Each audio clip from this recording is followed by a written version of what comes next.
of, "Hello, friend, come sit with us again tonight. We have met warriors and messengers and fiery, worshipping beings, and beings with four faces carrying God's own throne through a storm." Night.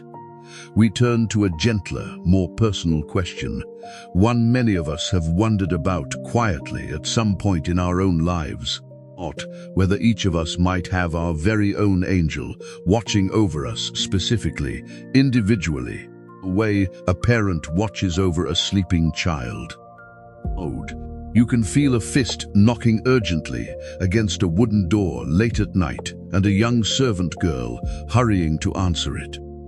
Or you can hear her own gasp of recognition, followed by disbelief, running back inside to tell the others gathered there that the very man they had all been praying for was standing right outside.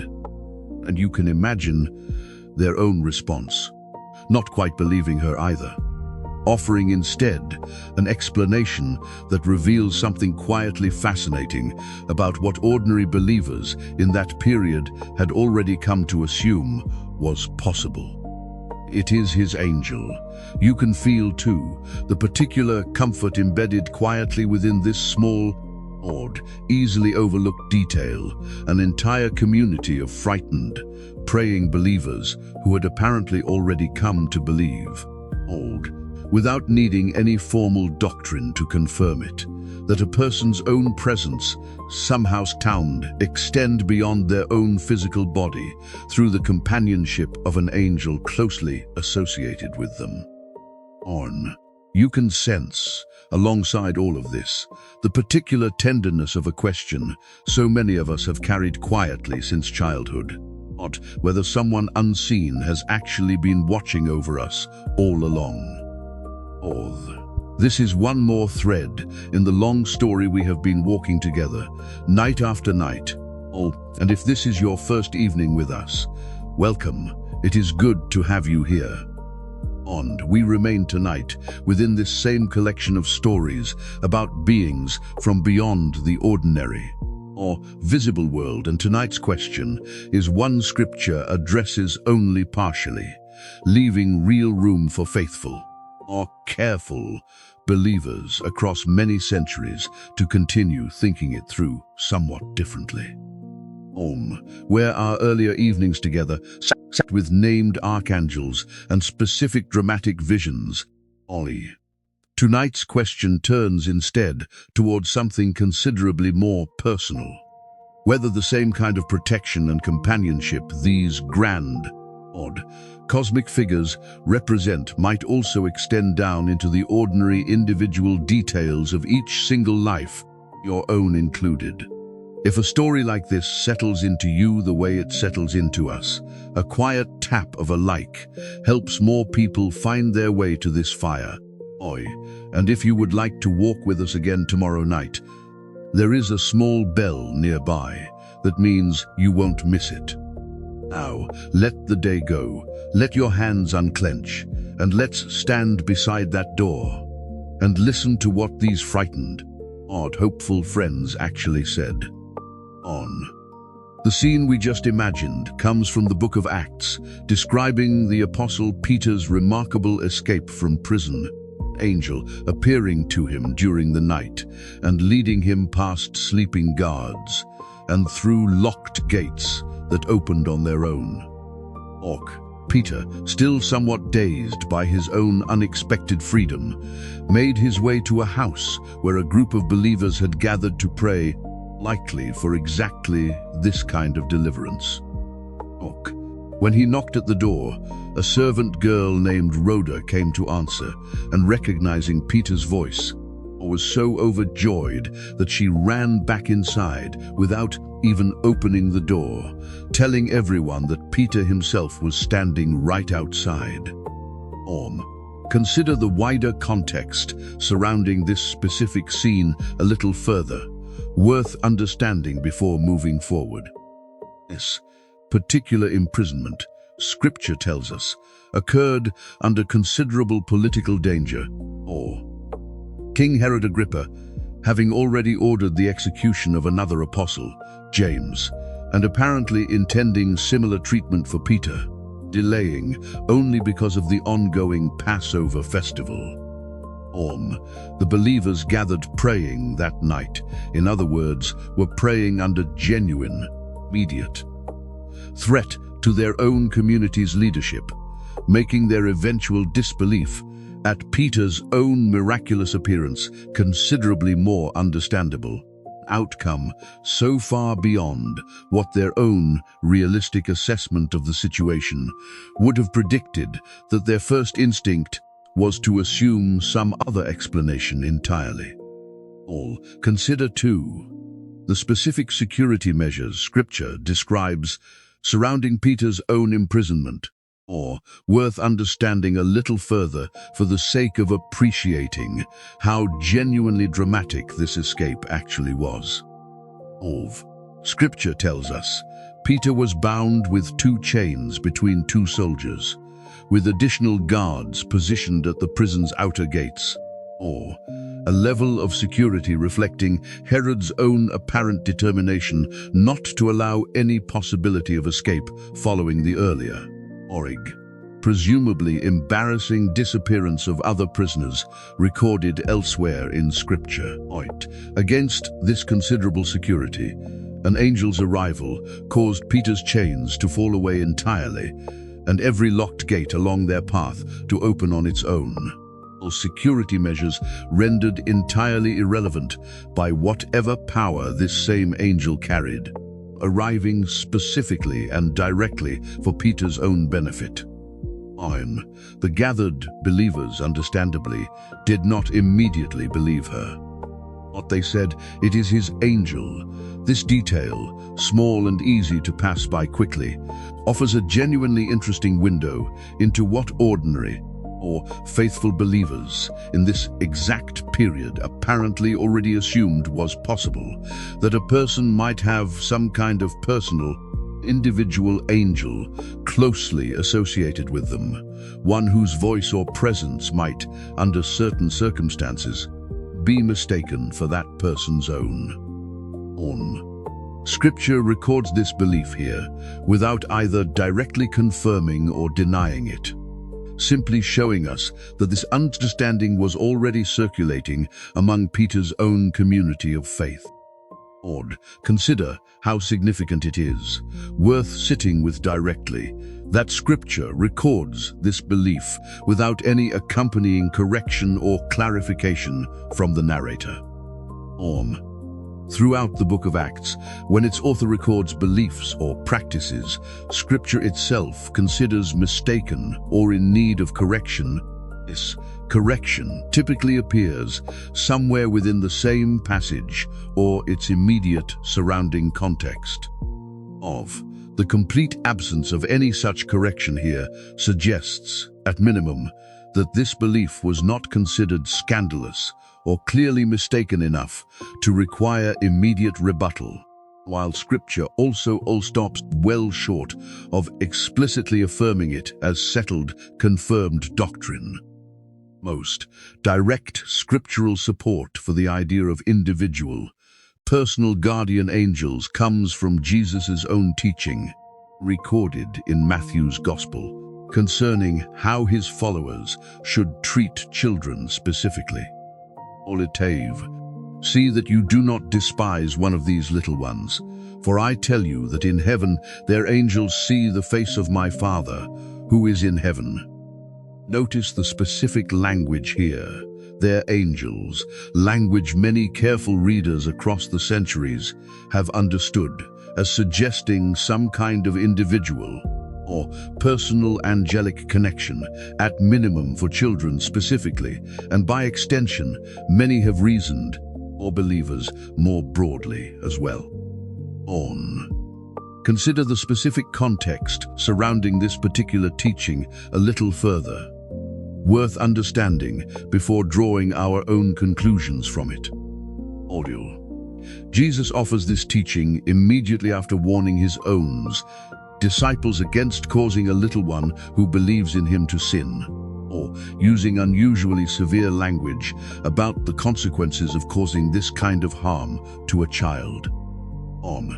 This context suggests Jesus' own primary concern in this particular passage centers on the genuine seriousness of harming or dismissing children specifically, or with the mention of their angels functioning as one additional weighty reason among several for taking this same warning with real seriousness, or rather than functioning as Jesus' own primary, deliberate teaching moment specifically about the doctrine of guardian angels in its own right. Or consider, too, the wider surrounding context of this same passage, worth understanding a little further. Or, just before this specific teaching, Jesus' own disciples had been discussing among themselves who among them was the greatest of, prompting Jesus to place a child in their midst and declare that anyone wishing to enter his kingdom would need to become like this same child, not humble and dependent, rather than status-seeking and self-important. Notice how directly this same emphasis on childlike humility connects to Jesus' subsequent teaching about children's own angels. Or, both passages working together to elevate the genuine significance and dignity of children specifically, a group frequently dismissed or undervalued within the wider social hierarchy of the ancient world Jesus' own listeners inhabited. Whatever this passage ultimately teaches about guardian angels specifically, its immediate primary concern centers on this same elevation of childlike humility and dignity, worth carrying forward as the passage's own most direct, explicit teaching point. It is worth noting, too, that some careful scholars have proposed an alternative reading of this same passage, worth naming honestly alongside the more common guardian angel interpretation. Or, some suggest that their angels may refer not to a specific individual guardian angel assigned to each particular child, but rather to a broader category of angelic beings generally associated with watching over and advocating for the vulnerable and overlooked more generally, without necessarily requiring the more specific individualized doctrine many later readers have drawn from this same passage. Name this alternative reading honestly as one additional perspective among several careful, faithful ways this particular passage has been understood across the centuries. Other passages offer somewhat more general support for the wider idea of angelic protection, without necessarily confirming the specific detail of one dedicated angel assigned permanently to each individual person. A psalm often connected to this same topic describes God commanding his angels concerning you to guard you in all your ways, language of genuine, real comfort worth carrying with you tonight. It is worth naming honestly, though, an important detail connected to this exact same verse, one worth sitting with carefully. This very passage is the one the devil quotes to Jesus during his wilderness temptation, urging him to throw himself down from the temple, since Scripture itself promises angels would catch him. Jesus' own response to this misapplication is worth remembering, refusing to test God by demanding this promise be proven on his own terms. A reminder that even genuinely true scriptural promises can be misused when pulled out of their fuller context and turned into something they were never actually meant to support. Or, consider how instructive this particular exchange actually is, worth sitting with a little further, for how we ourselves might approach genuinely comforting scriptural promises without falling into a similar misuse. The devil's own quotation of this psalm was not, in itself, an inaccurate quotation. The words themselves matched exactly what this same psalm actually says. The error lay instead in how this accurate quotation was then applied, twisting a genuine promise of God's own protective care into a demand for God to prove that same care on command. All according to a test devised by the one making the demand, rather than trusted simply as God's own free of gracious provision. This same caution, worth carrying forward, applies to how we ourselves engage with comforting promises about angelic protection more broadly. Trusting these same promises genuinely while resisting any temptation to demand their proof on our own terms or timeline. Or consider, too, how this same episode illustrates a wider pattern worth naming honestly, one that recurs across many different areas of scriptural interpretation and application. Genuine, accurate scriptural quotation alone does not guarantee genuine, faithful application. Context, purpose, and posture all matter considerably alongside simple textual accuracy. And this same temptation narrative offers a vivid, memorable reminder that even Jesus himself, facing genuine testing, needed to distinguish carefully between a scripture's actual meaning and purpose versus a tempting but ultimately distorted application someone else was attempting to impose upon it. This same careful discernment, worth carrying forward, applies to how we ourselves engage with every passage we have walked through together across this entire long series. Reading carefully, honestly, and in proper context, rather than extracting isolated promises and demanding they perform according to our own particular specifications or timeline. The full psalm itself, worth understanding a little further beyond the single verse the devil chose to quote, describes a considerably wider vision of God's own protective care, extending across an entire range of dangers and difficulties, from disease and pestilence to the dangers of nighttime and warfare, painting a comprehensive picture of security available to anyone who makes the Most High their dwelling place and refuge. This wider context matters because it reminds us that this particular psalm's own genuine purpose centers on cultivating deep, ongoing trust in God's own character and provision, rather than offering a specific, testable formula anyone might invoke to demand a particular outcome on command. Exactly the distinction Jesus' own careful response to this same temptation illustrates so clearly. A letter to Hebrew believers offers another relevant, though somewhat more general, description of angels' ongoing role. Are they not all ministering spirits sent out to serve for the sake of those who are to inherit salvation? This passage describes angels serving believers as a genuine ongoing category of ministry, without specifying the precise mechanism, whether through one dedicated angel per individual, or through a wider, more flexible ministry, not necessarily tied permanently to any single specific person. There is a vivid scene from the Old Testament worth remembering here as well, illustrating angelic protection dramatically, even without directly addressing the specific question of one guardian angel per individual person.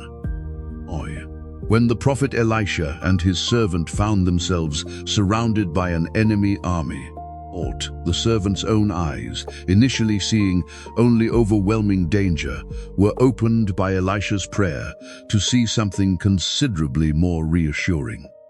Behold, the mountain was full of horses and chariots of fire all around Elisha. This scene demonstrates real, dramatic angelic protection surrounding someone in genuine danger. Though it describes protection surrounding a specific situation rather than confirming or denying whether this same servant or anyone else present had some particular, individually assigned angelic guardian specifically. Consider the wider context surrounding this particular scene a little further, worth understanding for the sake of completeness. This entire episode occurred, Scripture tells us, because Elisha had been repeatedly warning the king of Israel about the movements and plans of an invading Syrian army.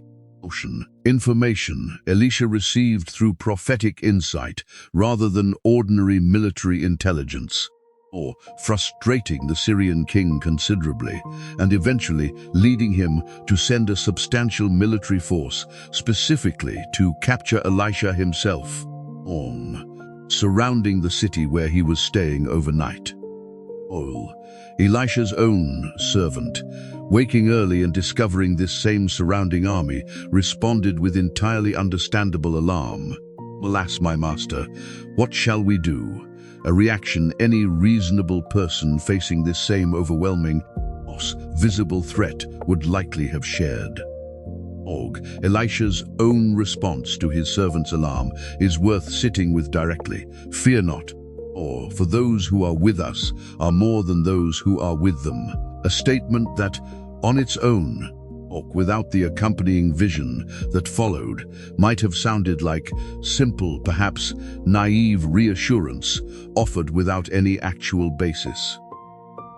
Only after Elisha's own prayer, opening his servant's eyes to see the same fiery reinforcement Elisha himself had apparently already been aware of, does this same confident statement receive its own visible confirmation. Consider this same scene a little further, worth sitting with directly for what it might suggest about the relationship between visible circumstances and unseen reality more broadly. Elisha's own servant, before his eyes were specifically opened, saw only the same overwhelming, frightening reality anyone in his position would naturally have seen: an enemy army surrounding their position with no visible means of escape or defense. His fear, in other words, was not foolish or unreasonable given what he could actually perceive. What changed was not his circumstances, but his own capacity to perceive a fuller reality already present around him.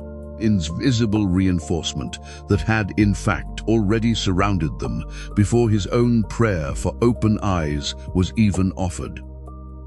This detail offers a particular kind of comfort worth carrying forward, the possibility that our own fear, reasonable given what we can currently perceive, may not actually reflect the complete picture of whatever protection or provision already surrounds us.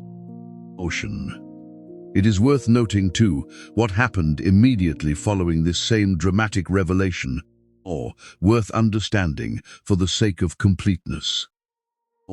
Rather than using this same overwhelming angelic reinforcement to destroy the surrounding Syrian army, Elisha instead struck them with a temporary confusion, leading them, still confused, directly into the Israelite king's own capital city, where, remarkably, Elisha instructed that they be fed and provided for before being sent safely back to their own homeland, rather than harmed or killed, despite finding themselves entirely at Israel's mercy. This detail, worth carrying forward briefly, suggests that whatever overwhelming angelic power was available in this particular moment was deployed toward a genuinely merciful, restrained outcome, rather than toward maximum destructive advantage over an enemy that had, moments earlier, posed genuine mortal danger. Given this genuinely mixed collection of scriptural evidence, direct in some places, more general in others, faithful Christian traditions across many centuries have arrived at somewhat different conclusions about exactly how confidently and how specifically to affirm the idea of individual guardian angels. Catholic tradition has developed this idea with considerable formal confidence and detail, including a specific feast day celebrated each October dedicated directly to honoring guardian angels. Early church writers within this same broad tradition, including figures like Jerome, wrote directly and confidently about the great dignity carried by each individual soul, considering it worthy of its own personal angelic guardian from the very moment of birth. Eastern Orthodox tradition similarly affirms this same idea with real confidence, incorporating guardian angels into its own devotional practice and prayer. Consider a little further how this same Catholic feast day developed historically.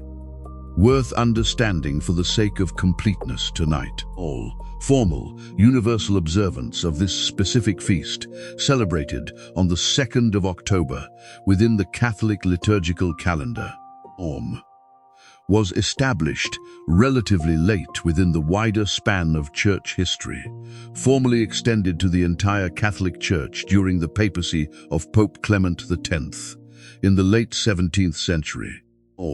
Though devotion to guardian angels specifically had already existed informally within Catholic devotional practice for many centuries prior to this same formal, universal establishment.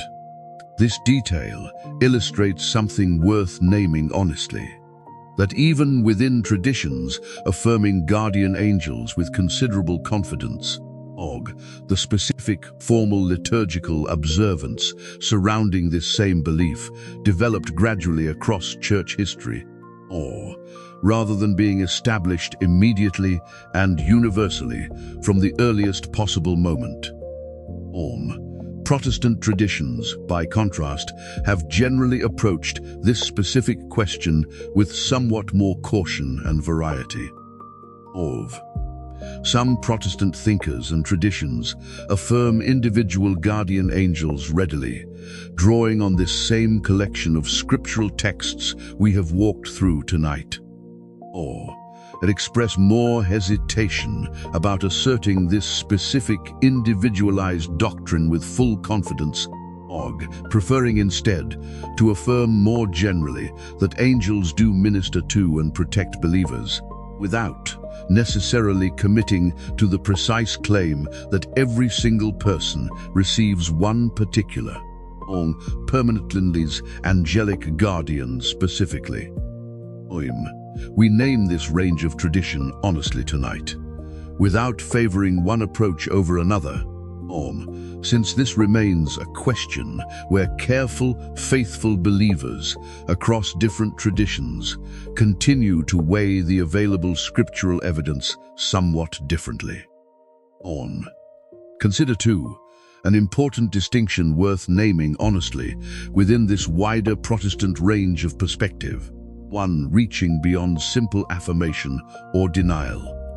Many Protestant theologians who express caution about the specific doctrine of individually assigned guardian angels nonetheless affirm quite readily and confidently the wider or general scriptural teaching that angels genuinely minister to and protect believers in various forms.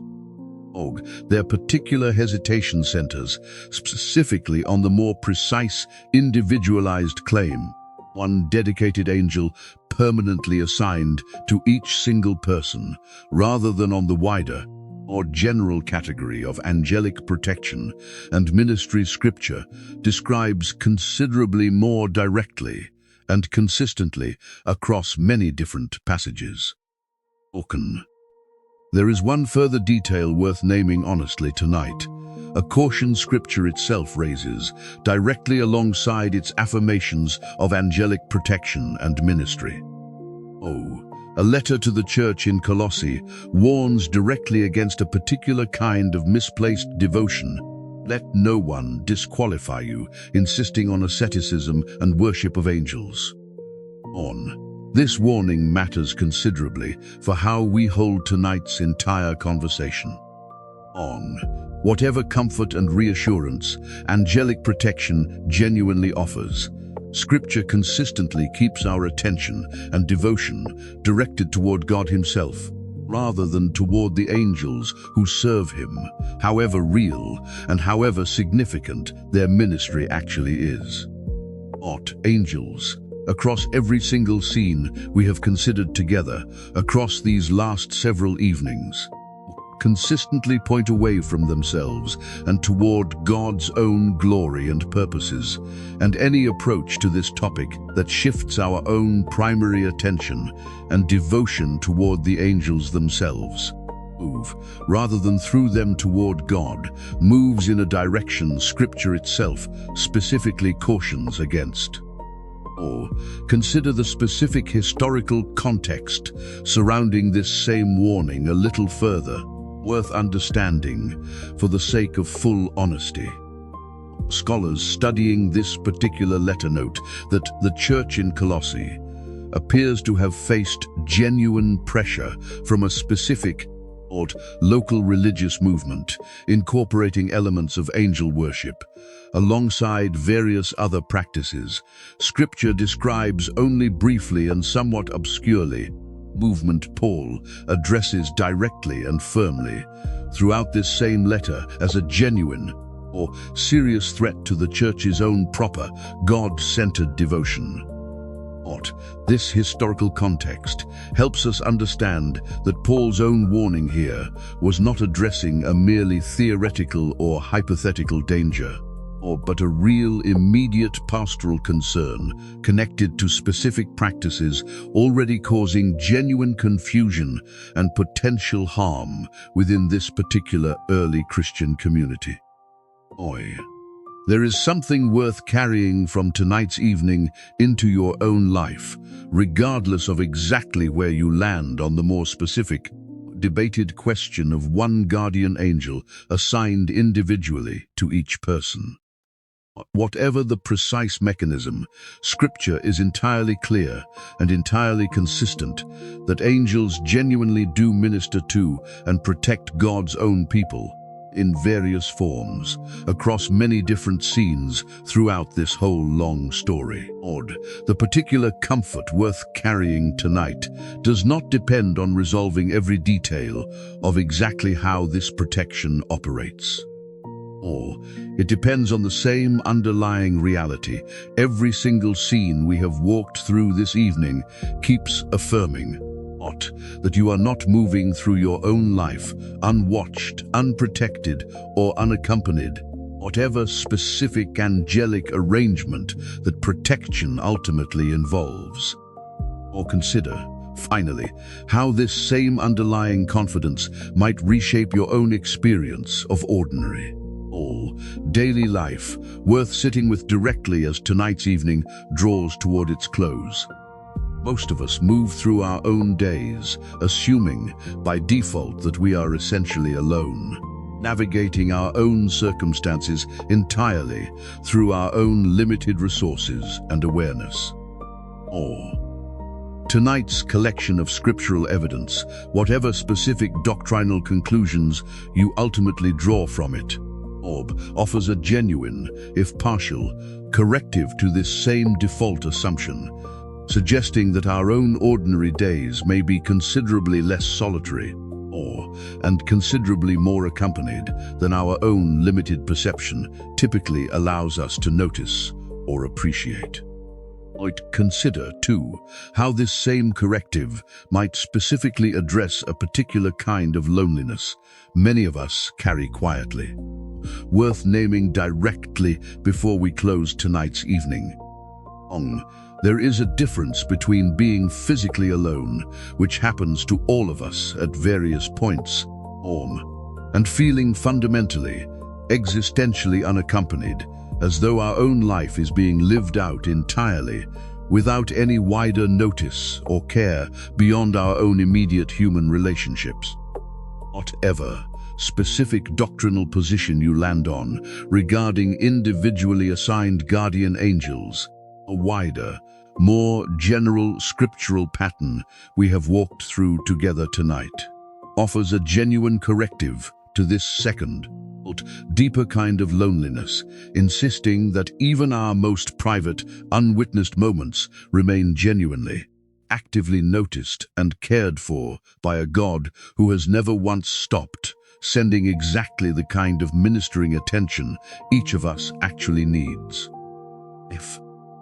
If you find yourself skeptical tonight, wondering whether this whole conversation amounts to little more than a comforting story we tell ourselves to feel less alone, that skepticism itself deserves honest, respectful acknowledgement rather than dismissal.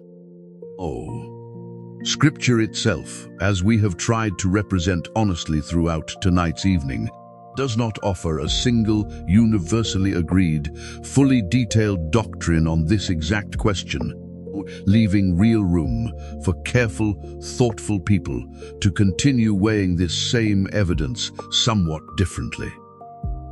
What Scripture does offer, with considerably more consistency and confidence, is the wider, less specific but more thoroughly attested claim that God's own care for his people includes genuine angelic ministry and protection in various forms. A claim worth taking seriously, even by those who remain genuinely uncertain about its more specific, individualized applications. Let this be a small prayer we say together quietly before sleep finds you. God, who sends your ministering spirits to serve those you love, thank you that we do not have to fully understand every detail of how your protection operates in order to trust that it is genuinely or faithfully real. For anyone tonight who feels alone, unwatched or unprotected, remind them gently, the way you reminded Elisha's own frightened servant, that there is very likely more surrounding and protecting them than their own eyes can currently see. Amen. You are safe tonight. Whatever fear of being alone or unwatched you carry, this ancient story insists you are being cared for in ways that reach beyond what your own eyes can currently confirm. Let your breathing slow, let your shoulders soften into the stillness of this evening. You can rest. On another night, we will turn to a particular phrase that appears again and again across the Old Testament. Mysterious figure called simply the angel of the Lord, appearing at pivotal moments throughout this long story in ways that have led careful readers across many centuries to wonder whether this particular figure might be something even more significant than an ordinary angel. That is, a thread. For another evening, tonight, let the ministering spirits who serve, without needing our full understanding, be enough. Let the evening be good. Sleep well, friend. Whatever watching you cannot currently see surrounding your own life tonight. The same God who sent chariots of fire to surround one frightened servant has not stopped sending exactly the protection your own life requires.